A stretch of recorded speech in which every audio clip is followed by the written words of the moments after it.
Today, the Canadian government announced some changes to mortgage rules and is allowing first-time homebuyers to get a 30-year mortgage. But as always, there is a catch, and there's also a lot of different opinions floating around, so in this video, I'm going to give you my honest opinion and reaction to these changes. What I think is good, what I think is bad, and how this will impact the different real estate markets in Canada.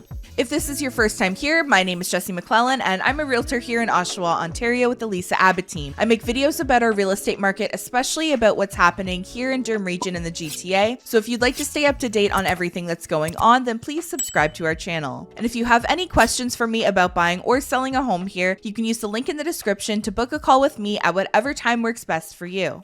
So I'll start off with the changes that were announced today, and then we'll jump into my thoughts. First is the one that everyone is talking about, which I'll go more in depth on in a moment, but it's mortgage amortizations increasing from 25 years to 30 years for first-time homebuyers on pre-construction homes. They're also increasing the RRSP withdrawal limit for down payments from $35,000 to $60,000 and giving people an extra 3 years to repay their RRSP if they withdrew between January 1st, 2022 and December 31st of 2025. Lenders will now be required to contact borrowers up to 24 months in advance of their mortgage renewal to discuss their options, and it was also said that some of the borrowers who were offered temporary amortization relief can have that relief become permanent.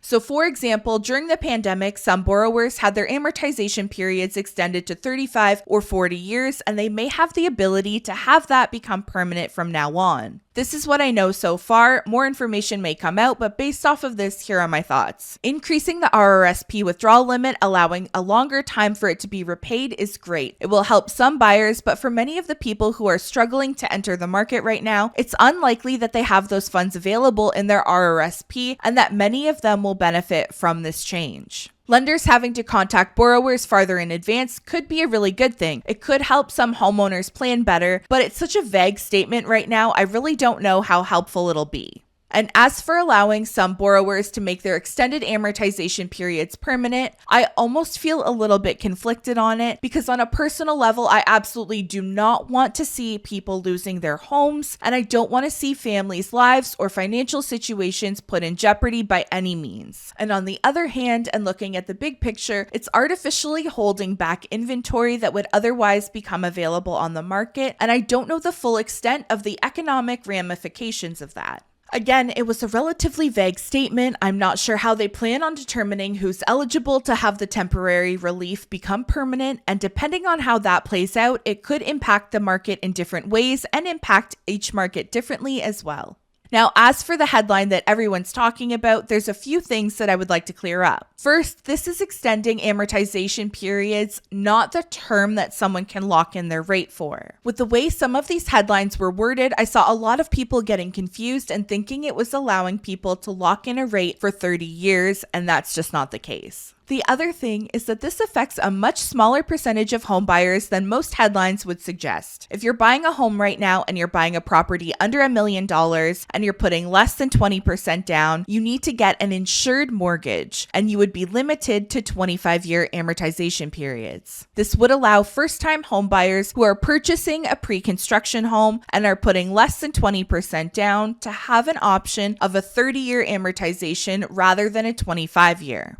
That may sound good to some, but there are a few issues with this. Number one is that a majority of pre-con homes have a deposit structure that require 20% down. It's very rare for a mortgage on a pre-con property to be insured because of this reason. This is especially true in Durham region where most of the homes are over the $1 million price point anyway, but even if they are under $1 million and require under 20% down, many first-time home buyers are not purchasing pre-construction homes because they're still out of reach. Now, that last statement is particularly true in places like Toronto and Vancouver and their surrounding areas, but it would be more beneficial to markets like Alberta or in Atlantic Canada, and also in areas that are just outside of those major markets that still have relatively affordable pre-construction homes. For example, near me, those areas would be Lindsay and Peterborough, where pre-con can start in the $550,000, $600,000 rather than over $1 million or $1 million like it is in much of Durham region and the GTA, and those more expensive markets. But in those more affordable areas, maybe we do start to see builders pivot from the 20% deposit structure to more affordable deposit structures. But it still have to make sense for the buyer. If they just made it something like 18 or 19% down, those buyers are likely able to afford the 20% down to get an uninsured mortgage. And what's more likely is that those buyers could afford to get an uninsured mortgage on a resale property, which would probably make more financial sense.